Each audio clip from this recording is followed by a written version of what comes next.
next story, we got to talk about this because some of the things that I have seen on corporate media and also online, it's just been outright ridiculous, right? So whether you support Zoran Mandami or not, I think that's besides the point right now. I want to know why. In 2025, I'm seeing attacks against policy that Zoran has as if these ideas had never been proposed before. Like people are pretending as though Bernie Sanders didn't run on, I would say, pretty much most of these policies. So it's really interesting to me how once again, anytime, and I continue to say this, and I know everybody watching is not a socialist or a Marxist, I get it. But I've said this before, anytime you start to promote any type of policy that is going to benefit working class people in this country, corporate media comes in to smear you and said policy. Now, I find it very funny that all of a sudden, according to corporate media, Zoran Mandami has gone from being a democratic socialist to a communist. And that's a big jump. And I want people to understand that's not the same thing. Okay? It's not the same thing. But people are doing that. The media always takes that extra step. And so now we see that Donald Trump is even threatening to deport Zoran Mandami by denaturalizing him to get him out of here. This is how, and you guys got to pay attention. They are so scared. They are so afraid that someone who ran actually to the left of Bernie Sanders, because I don't remember Bernie supporting BDS. They're scared that someone who ran to the left of Bernie Sanders won that primary.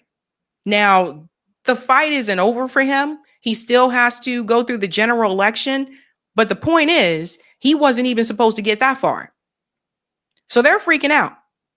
So I want to show you what Trump said. I want to show you Zoran's response. And I want to show you what some of these other media pundits are saying and how they are exaggerating, saying that he's a communist when he is clearly not. And then we are going to break down how our government already implements some of these social policies that they are pushing back against, how they already implement that for certain people. And I know that from firsthand experience. So we're going to dive into this, ladies and gentlemen. So again, this is Donald Trump asking if he would deport Zoran Mandami. Listen.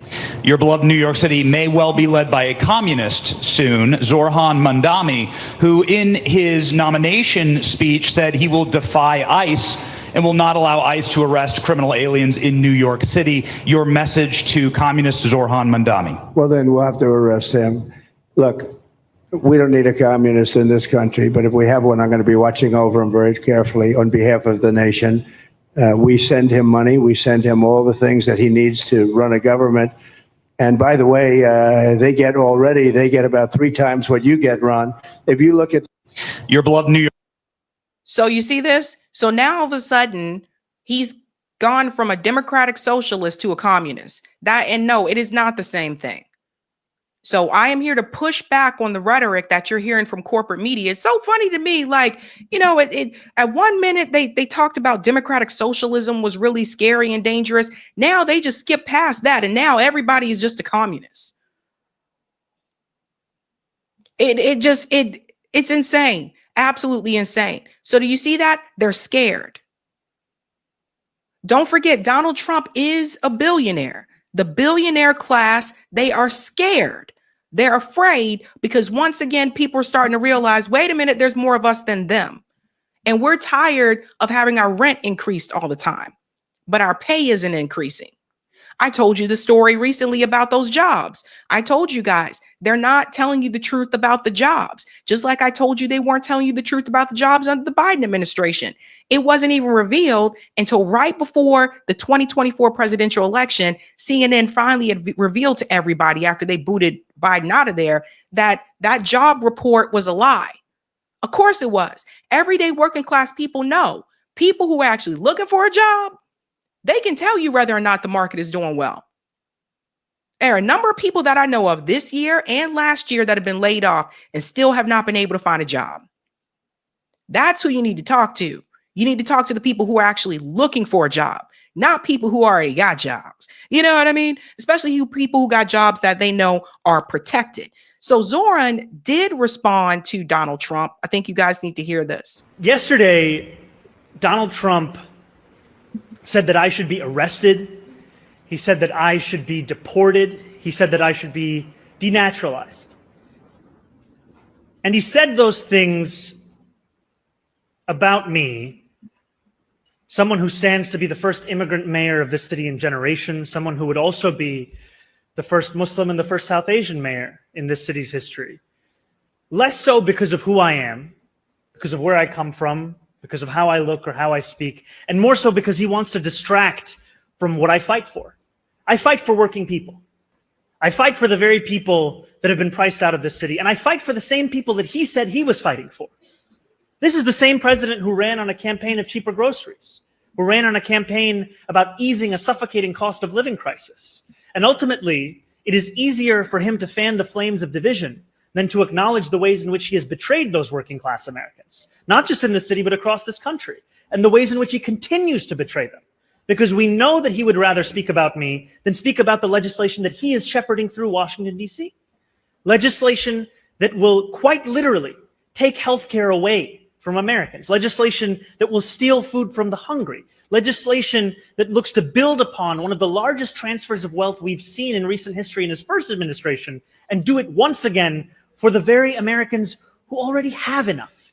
We should be fighting for those that do not have what they need to live a dignified life. That is what I will do, and I am thankful to have the protection and to have the support of so many New Yorkers who have stood up and said how unacceptable this is, including our governor, including members of the labor movement.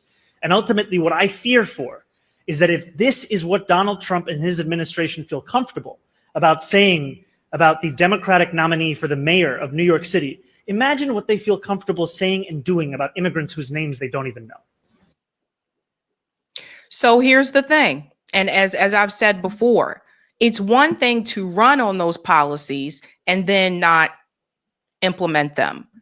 The big, beautiful bill, as we've gone over before, that enriches those who are already rich. It takes from the poor and the middle class, what's left of it in this country, and it enriches those who are already rich. Billionaires get more tax breaks. Like wealthy people are the ones that are going to benefit from those things. So like I told you guys before, Donald Trump did the same thing in 2024 that he did in 2016, run on a populist message, but not implement it. He knows that rhetoric works. He knows that excites people, especially those that are like, well, we gave the Democrats a try. Now it's time to try something different. You know, that's how he won in 2016. He knows it works, but he doesn't actually plan on doing it. And as I said before, look, I still say every politician, you shouldn't trust any politician, period. You got to hold them with skepticism. I said the same thing about Zoran, but I will also say this. Some of these attacks that are coming his way have been absolutely ridiculous.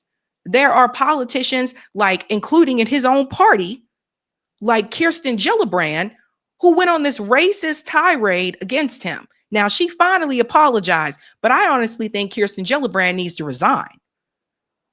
I don't think that's someone who should be in the Senate. I think she should resign. So I can say that. I think that John Fetterman needs to resign. I think a lot of these people need to go. Been very clear about that. But everybody is starting to show their hand. And you saw some of this when Bernie was running for president. But now I feel like they've become even more blatant, including this clown here, Chris Cuomo. Okay? Chris Cuomo, who is actually mad because his brother lost. He's mad because the Cuomo legacy didn't continue past that primary. Now, Andrew Cuomo is supposedly trying to run in the general election as, I guess, there's no party affiliation, right? Because he just can't get over his whole damn ego. He's still trying to run, even though he lost. And he didn't lose by a little. So this guy right here, he calls it extremism. Listen to this. The majority is not afraid of migrants, as Trump may like, but they are afraid of these guys, Iranian nationals with jihadist sympathies.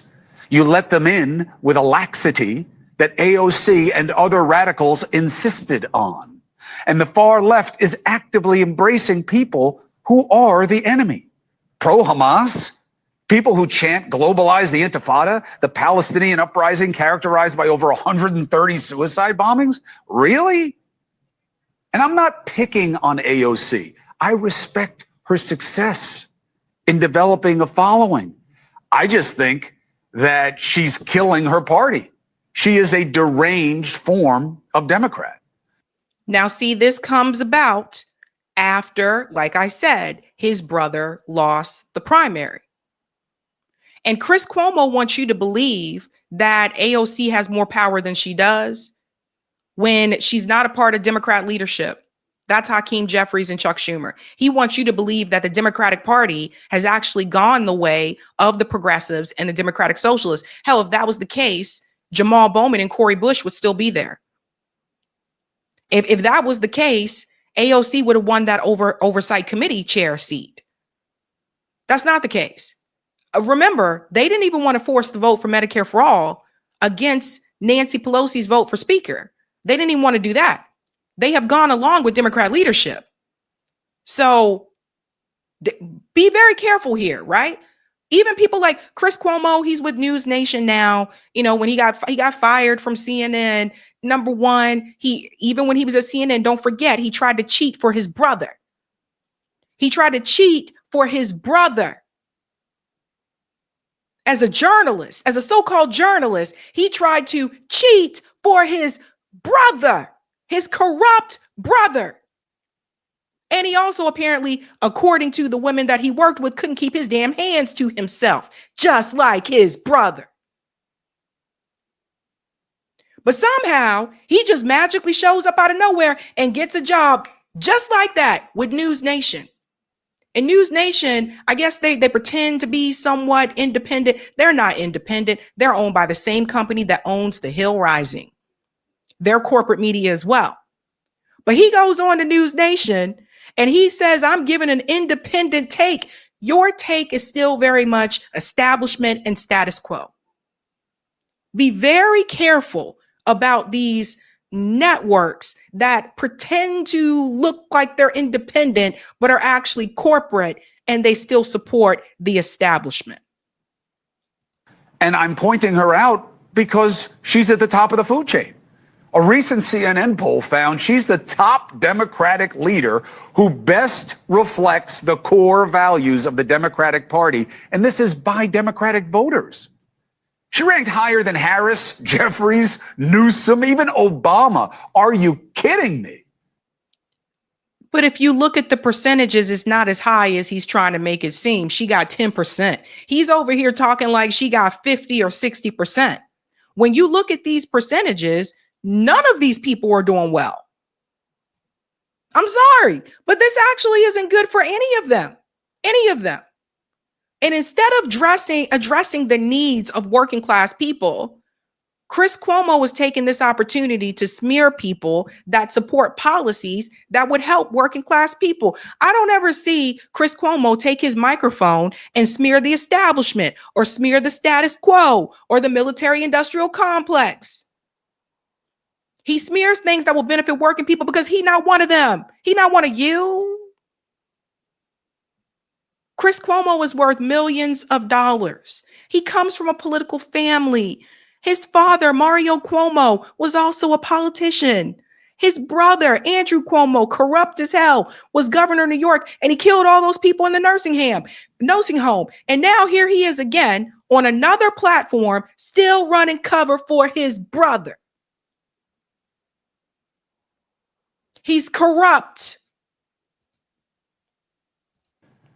She couldn't be less about what made the Democratic Party great. And I get to say that. She is not a real one. I was raised by a real one. Google Mario Cuomo. Google Teddy Kennedy. Google Daniel Patrick Moynihan. Google any of the legends. You know the names. Remember the ideas. Mario Cuomo was a child of immigrants. He was considered less than himself. He would have never allowed a porous border or fake fights and socialistic calls for free everything, especially when there was a real bill to battle for Medicaid and tax breaks for the working class. Your father was a politician during a time when we didn't have the economic situation that we have today in this country. You know, they kill me with the whole back in my day thing. You know, back in my day, because wages did not, for my generation, wages did not adjust for inflation. He doesn't want to mention that part. He leaves that out. He doesn't want to mention how much it costs to buy a house back then during his father's day compared to today. He doesn't want to talk about that. So stop trying to pretend like things are the same today as they were back then, as if the economy was the same. It's not. But Chris Cuomo is rich, so he don't give a damn. Don't give a damn. Don't tell me this guy interacts with working class people. Don't tell me this guy. I'll never see no videos of Chris Cuomo out on the street talking to regular everyday people. The last time I saw a video of him doing that was when someone called him Fredo and he's threatened to throw them down the stairs. That's it. He stays in a bubble, an elite bubble, and he doesn't know what everyday people are going with. He's hanging out with people like same thing with Stephen A. Smith. He's hanging out with people like Stephen A. Smith, Bill O'Reilly. You think Chris Cuomo knows what it's like to work 2 jobs just to pay the bills? Yes. So thank you for mentioning your father, because you just confirm how you grew up in a sense that you are a part of a political family. You didn't get that job at CNN just because you worked hard. Let's keep it real. Let's continue. AOC is popular because extremism drives social media and magnifies minorities. Pissing people off pays off. But radicals keep missing the rational majority. AOC and the radical left are the party of 20% when the country is the other 80%. So he brings up the majority. What he is trying to tell you is that if you're not a part of the majority, then you're radical, right? Okay, whatever. Call it whatever you want to call it. But here's the problem, you know? For Chris Cuomo to believe that you should just go along with the majority, let's talk about a time when that would not have been the best idea. You know, as much as people like Chris Cuomo and some others that are establishment like to praise the civil rights movement, you know, during that time, during the civil rights movement, when all those activists were out marching in the streets and they were getting hosed and they had dogs sicked on them, did you know that the civil rights movement was not popular among the American people at that time? The majority did not agree with the civil rights movement. And also, that includes some Black people as well. That's right. That's a common misconception. Not all Black people agree with the civil rights movement either.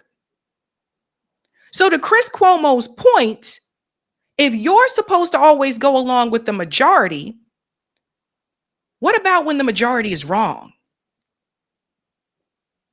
The majority was against the civil rights movement. So according to Chris Cuomo, the people who supported the civil rights movement and those activists, they should have just went along with the majority. That's the problem with that argument. The majority isn't always right. Sometimes the majority is wrong. And I would say this. People in this country, and I never thought this day and age, when I was growing up, I never thought that I would see people who graduated from college working multiple jobs just to pay the bills. I never thought I would graduate from college and have to have 2 jobs. I never thought that I would see college graduates working at Starbucks because that's the job that they could get in a short amount of time and they had bills to pay. I never thought that people wouldn't be able to buy a home But that's where we're at. That's the problem with that argument that Chris Cuomo has. So he's pissed because his brother did not win the primary. And we get into this little panel here on CNN where they also go off about democratic socialism. Listen to this. Breaking news tonight in the race. Let's go forward a little bit more. Here we go. Are paycheck to paycheck, not waiting for that check. We're paycheck to paycheck. We are struggling in New York City. I was born in Long Island Jewish Hospital. I'm a Bronx kid from 236 and Byron Avenue. This is my home. But living in a 2-bedroom, 2-bathroom on 50th and 10th in Hell's Kitchen was $3,400 during the pandemic when New York City was trying to get everybody back. Look, go to Zillow right now and look at that apartment. That's $5,500 a month. That's right. Now, in the districts, Cuomo's smart to stay in the race as an independent because of a lot of the policies that he's talking about, when you start to drill into them, a lot of them don't make too much sense in terms of how you execute them. But he's still speaking to the larger of the affordability crisis. He's from New York. He has lived the challenges that everyday New Yorkers like me go through. He's throwing the ideas out there and it's resonating with people that are, let's be honest, look like us and are, in lower incomes. And they're like, we need some type of change in City Hall. There's some truth to what he's saying. Okay, this is sort of like, when Democrats in the election against Trump kept talking in terms that Americans were like, what does this even mean? Like, people don't care what you call it. They want to know what you're doing for them. And he is speaking to that, whether you like the word socialism or not. Well, Abby, I watched him today, and I actually watched Mayor Adams as well.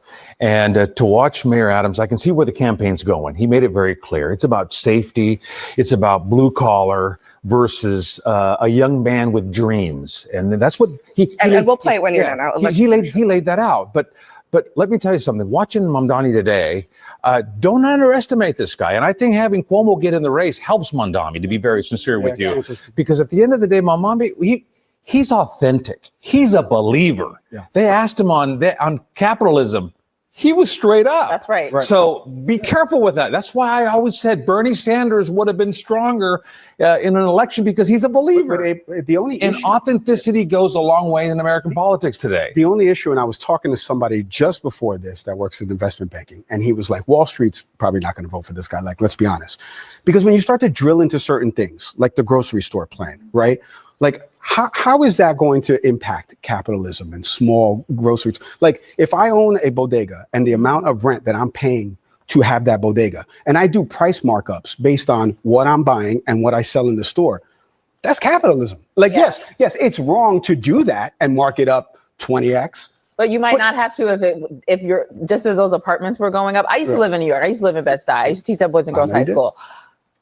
I can't come back to this city right now because it is too expensive. I want to live in this city, but I am priced out of it. No, you don't. Yes, I do. I love New York. I want to live in the city. I really do. But it is so expensive. When I was here and living as a teacher, I went into debt because you can't. I was playing by the rules. I was living the American dream and I went into debt. And so he is giving people, and I will say, I am not a socialist. I believe that everyone should have a pathway to wealth. But we have to agree with what he was saying, is that the distribution of wealth in this country is drastic. And you know what? People on Wall Street might not vote for him, but the most people on Wall Street don't make the money that the CEOs of these firms make. So we got to stop right there. First and foremost, why are we worried about people on Wall Street voting for said politician? You see, that's a big part of the problem. People on Wall Street are rich. These people are loaded. You'd be surprised how much some of these people make. Why does that matter? Why are you concerned about what Wall Street is going to do? The same Wall Street that got a pass during the 2008 housing crisis while people lost their homes? That Wall Street? They say socialism as though it's such a dirty word. And I just got to check something here for you guys and make this very clear. I grew up in a military family. When I lived overseas, we went to DOD's schools. That's what the schools are called there. Some people call it international school, whatever, but it's the DOD schools. These are the schools that are for service members' kids, right? So we go to those schools. Let me explain something to you.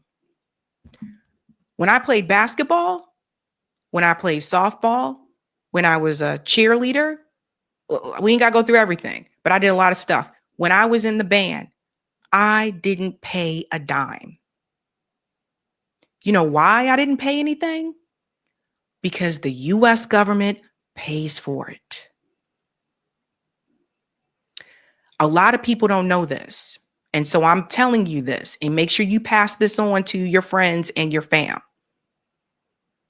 I didn't pay for my uniforms to play sports. I didn't even pay for my clarinet. The US government pays for it. All of those DOD schools overseas that the kids go to, the US government pays for it. And those were nice schools. Went to Hanau Middle School in Hanau, Germany. Went to Gelhausen Elementary School.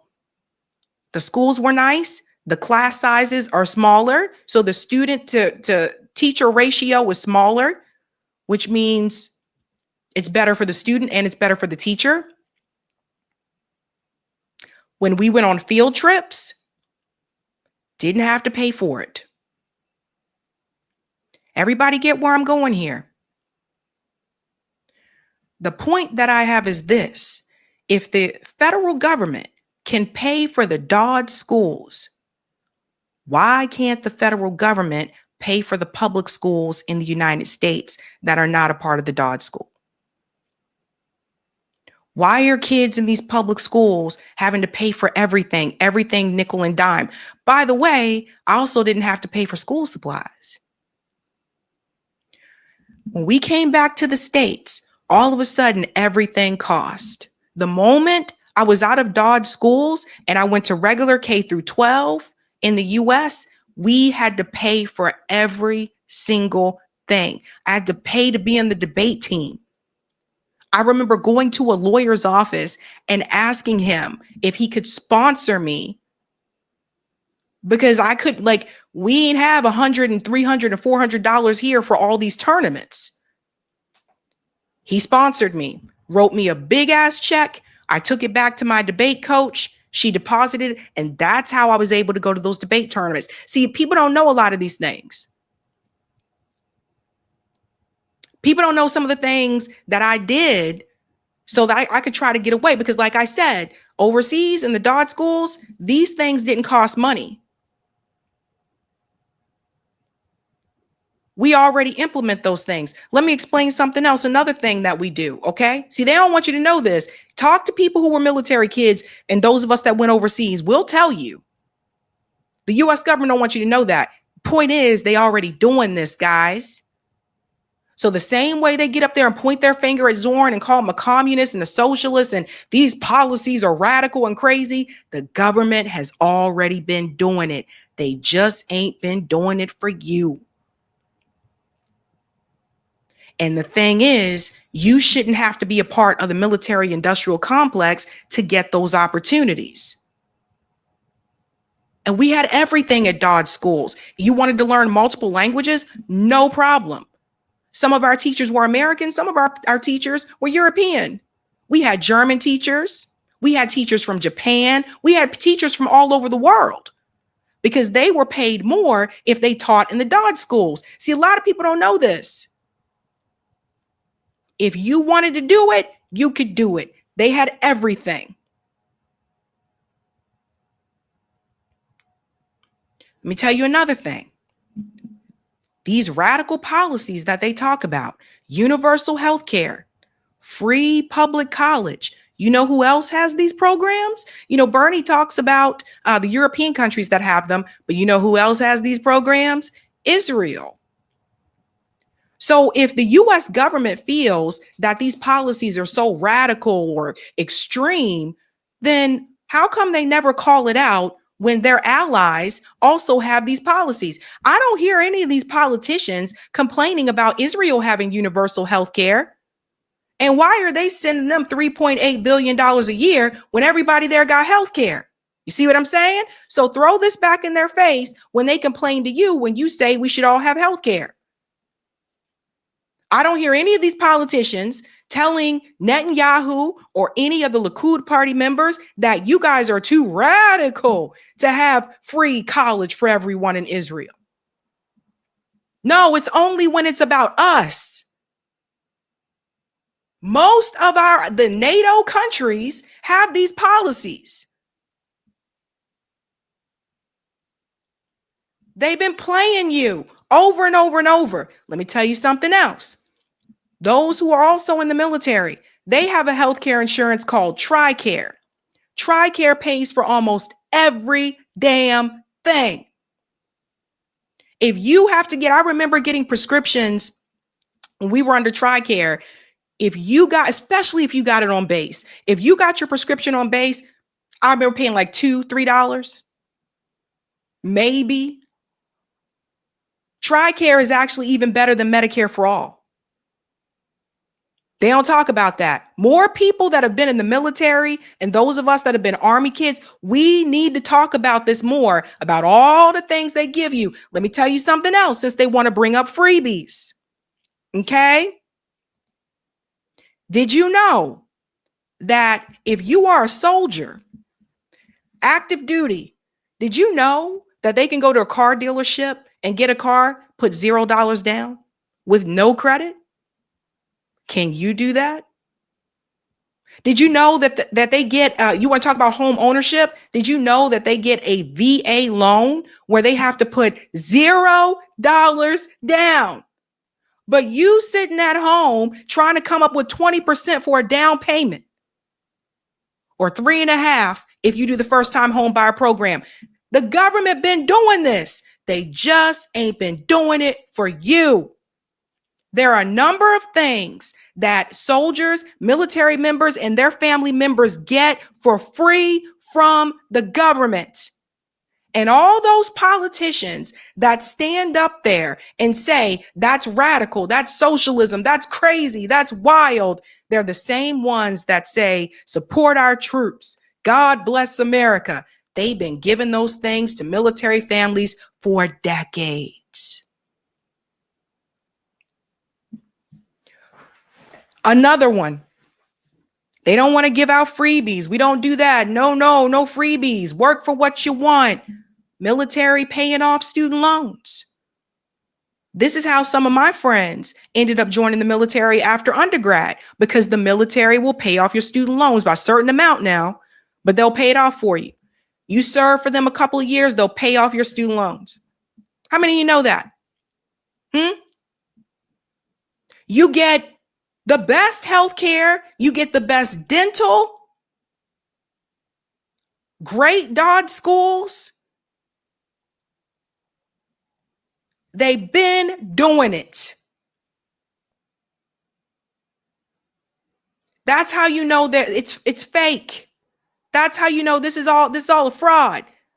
You don't get to go say, okay, I want to go buy a house. They're not telling you you don't have to put any money down.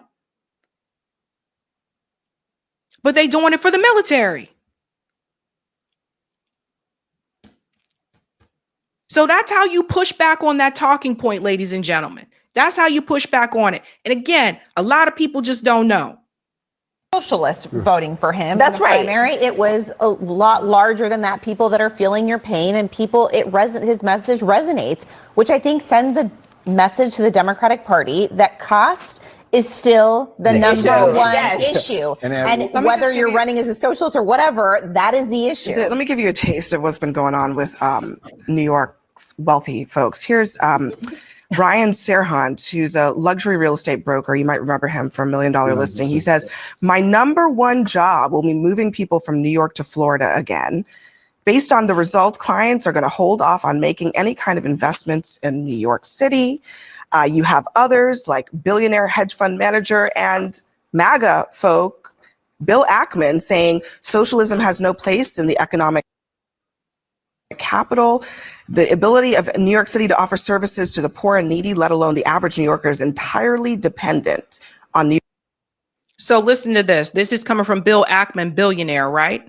So once again, I just want to remind you, the government already does it for active military and their family members. Also, thank you so much for reminding me of this one, Janine. Also, the military gets a rent stipend to live off base depending on where they are deployed. Yes, ma'am. That's another thing. Did you guys know that? Did you know they get it? Everybody don't live in the barracks. Did you know they get a stipend to pay for their rent? Do you get a stipend to pay for your rent? But according to these politicians and these corporate media pundits, we have no place for this in this country. They've been doing it. They just been lying to you.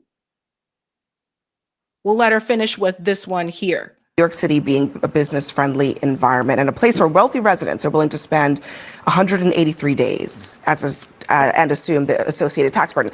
There is truth to what he's saying about the tax base of the city, but I'm wondering the complaints from the people who are making millions and millions and millions of dollars. How does that fall on the ears of people making $50,000 and $60,000 and $70,000? Look, everyone's welcome to Miami and Florida. We welcome all New York expats who wants to be there. I'll be your relocation specialist. We've had so many people. Yeah, we had so many people, so many New Yorkers like myself move to Florida during the COVID years, and we're going to have a second wave, and we've got plenty of land and real estate down there.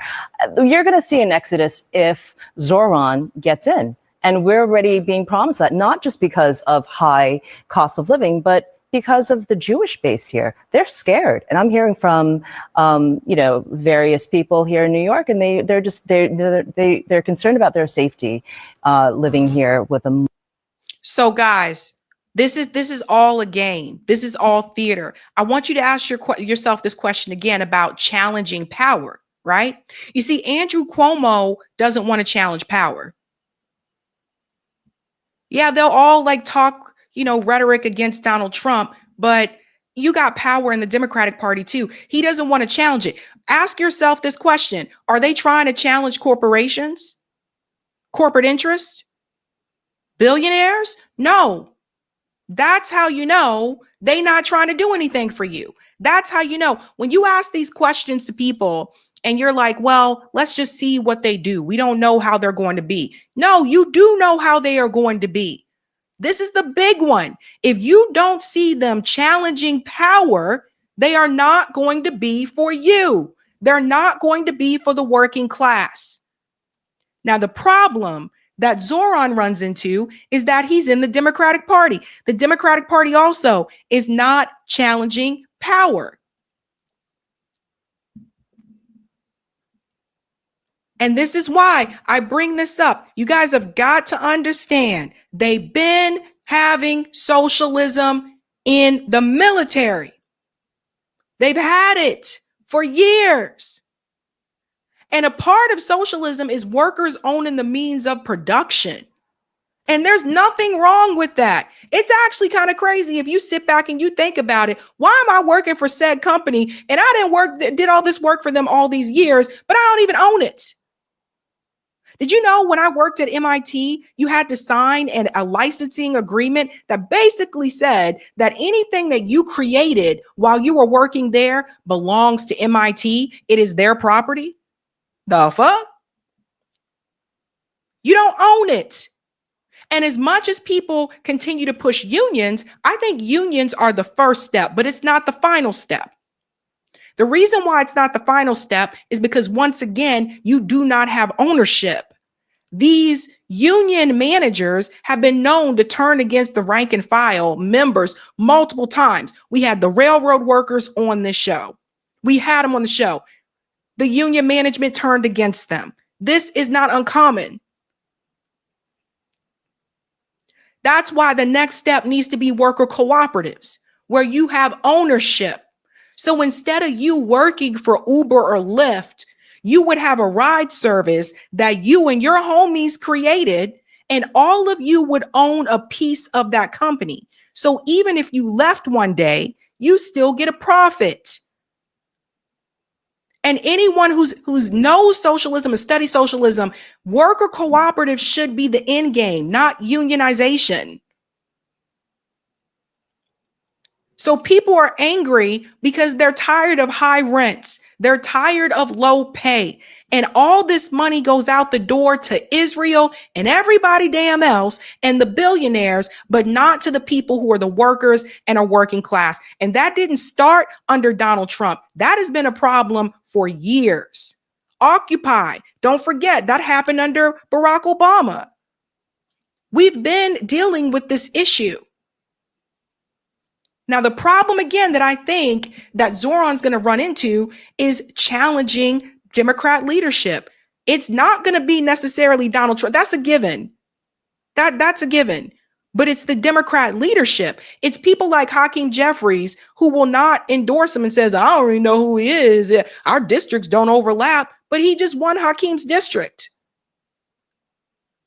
That's the thing.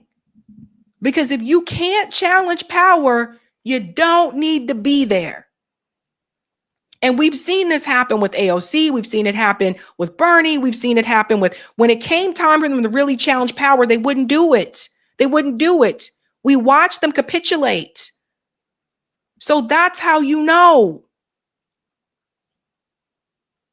But you guys need to know the truth. You need to know the truth about the socialist policies that already exist. They just don't want you to know about it. We got to wake up, folks. We got to wake up. Hey guys, this was a Sabby clip. If you like what you saw, hit that like button and subscribe.